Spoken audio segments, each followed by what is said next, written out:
I'm going to finish there. Erica's going to talk a little bit about some of her specific research in our research centre in a minute, but what I thought we'd do is maybe just pause for a few minutes if there are a couple of quick questions, and then Erica can talk, and then maybe at the end, if there are more questions, I'm sort of happy to stay around as long as you want to ask them for.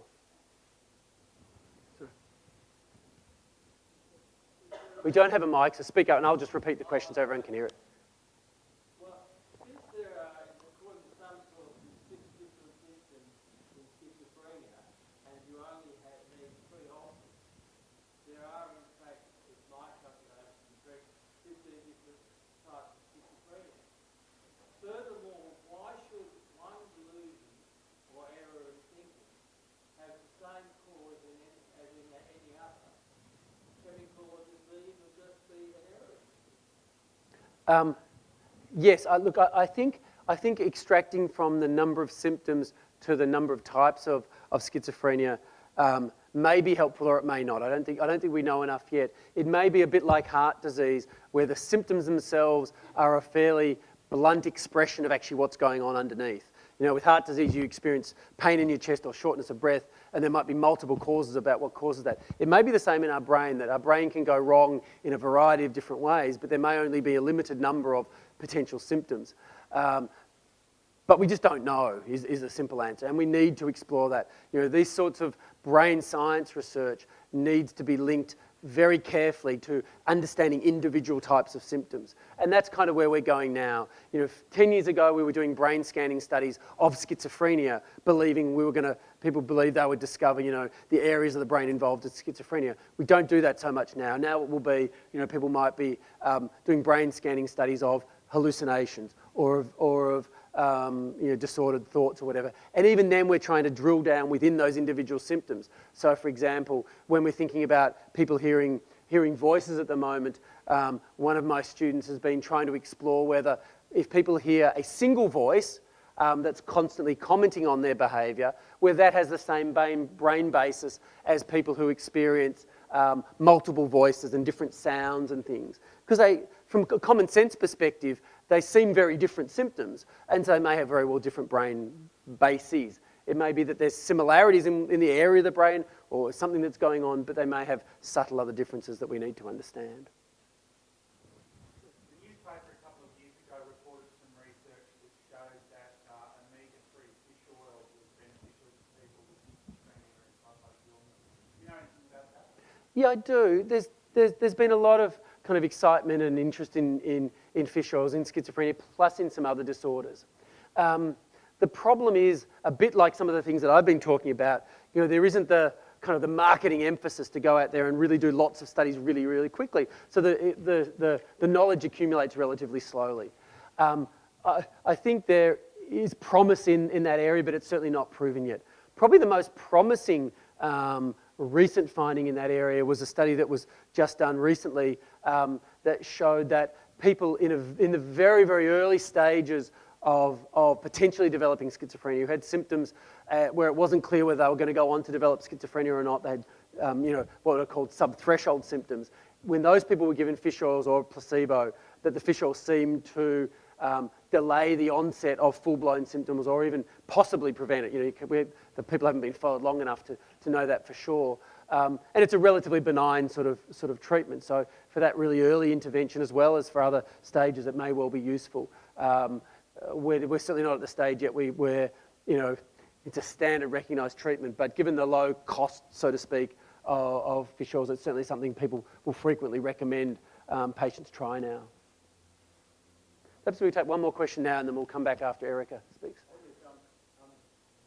My history of schizophrenia type illnesses has been more linked with obsessive compulsive disorder. I used to have an obsessive thought, but they got to a psychotic degree where I couldn't, there'd be kind of thought loops. The more you try to get rid of them, the more they come back. So what's your approach these days to that kind of problem? Obsessive compulsive symptoms are kind of, I'll answer it slightly indirectly, but they're in some ways a good model about the way we need to think about all of these disorders. Because what you're describing as thought loops is actually very closely mirrored what goes on in the brain when people are experiencing those sorts of symptoms. You know, I've talked a lot about individual brain areas and being overactive and underactive, but that's kind of a little bit of a simplification. Our brain works as complex networks. And when people get stuck in these sorts of obsessive thoughts, it tends to be networks in the brain that are kind of recurrently, cycling around. There's a kind of recurrent brain activity that's reflected in the recurrent thoughts that might be experienced. And it may be possible under some circumstances to kind of break those cycles with medication treatment, and that's the standard sort of treatment, and it's often effective in people with obsessive compulsive disorder. Sometimes, various psychotherapies are effective because you can break that cycle by using the other power of your brain. And sometimes, if those treatments aren't effective, we may need to intervene with these sorts of treatments to try and break those loops. So it's actually a good example of kind of the way in which the underlying brain activity gets reflected in symptoms, but how there are probably a wide range of ways of influencing the brain. And for each individual, we just need to know which one works best. And sometimes that's trial and error. Hopefully in 15 years' time, it won't be such trial and error, but we're still at that trial and error stage at the moment. Yeah.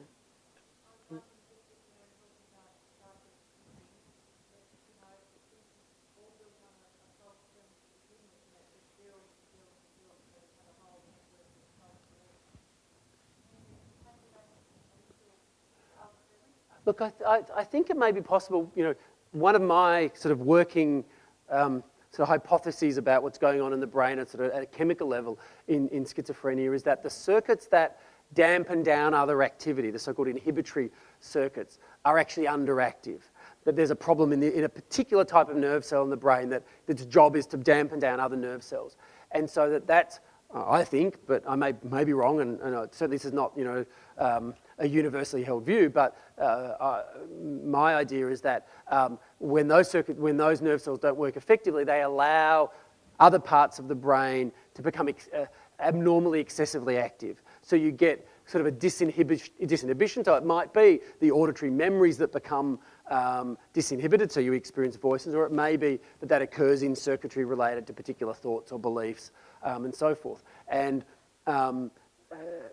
so ultimately, there is increasing. It was on one of the slides that disappeared, unfortunately.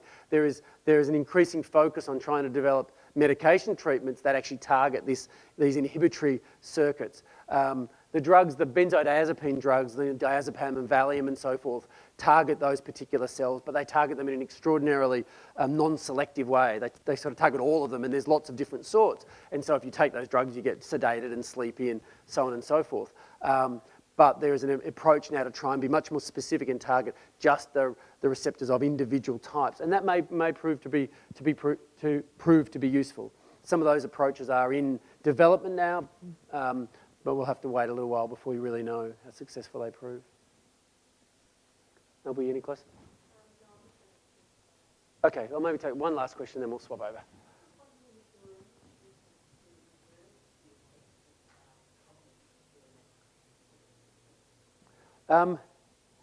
Not established, but I think we're starting to get there.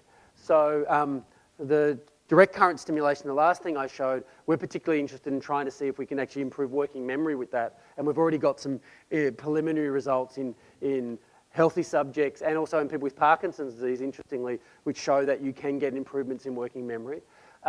There are a whole range of different medications that are being tried. Again, because now, as I said earlier on, there are some tools that allow those studies to occur. There's been a real emphasis on, okay, testing, do the drugs that get used in Alzheimer's disease work? A whole range of different things from other fields are getting evaluated. So I think that's going to help. We're also getting a much better understanding about some of the sort of cellular and other changes that need to be influenced. We're still a bit of a ways off, but I think that's an area that, of all of the areas, is probably moving most rapidly. It's coming from a fairly low base. We didn't know a lot, but the knowledge is moving forward fairly rapidly in that area. So hopefully we won't be too bad. Yes?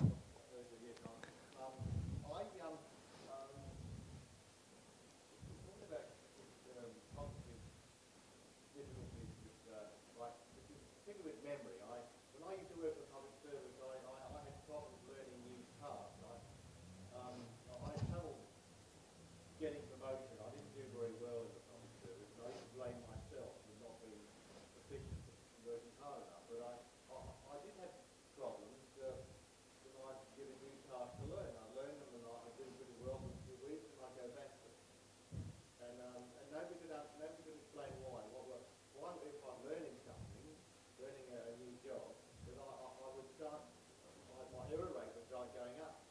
instead of going backwards, instead of improving, instead of staying low.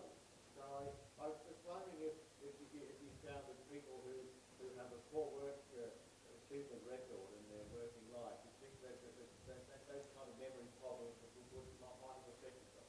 So you're saying that you had work problems and you think they might have been related to memory? Yeah, I think particularly concentration as well. It's quite common also for people with schizophrenia to report difficulties in concentration, and what's often sort of suggested is that you try to adjust your learning for those difficulties. So in terms of episodic memory, what's suggested is you repeat that information quite a lot initially rather than hearing it just once, and then you put in lots of prompts or cues to remind you of what's going on, because of exactly those kinds of problems that people do experience. It makes it a lot harder to work in, especially the public service, I would imagine. This gentleman just raised an issue about autism and schizophrenia, but I've also been diagnosed with Asperger's, and it's a trait of Asperger's for people to dominate a conversation and then bring turn the conversation around to what they're interested in, and then that can cause the conversation to drift away from the original topic to another topic. So it's also an autistic trait to do that, as well as maybe with schizophrenia, they start wandering off the point and go somewhere. Well, that's right. So as I mentioned, thought disorder or speech that sounds like thought disorder isn't necessarily unique to schizophrenia. So you might find similar traits in other disorders as well. Thank you. That can also be, there's also a slight overlap between that and both in autism and to a lesser degree in schizophrenia. It's recognised that there's sometimes an impairment, it's pretty much always in autism, but sometimes in schizophrenia, an impairment of people's capacity to make judgments about what is going on in somebody else's mind. So to hold a conversation, you're constantly evaluating what somebody else is thinking. You notice if somebody's getting bored and you might change track.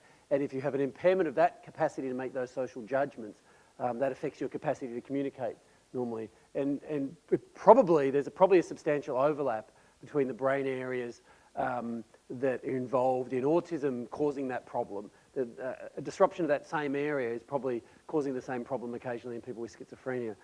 It's a relatively deep area into the brain, but one which we're actually currently doing some studies in autism to see if we can stimulate that area of the brain to improve that aspect of social functioning. And touch wood, so far we've had a little bit of success of relatives of patients saying that their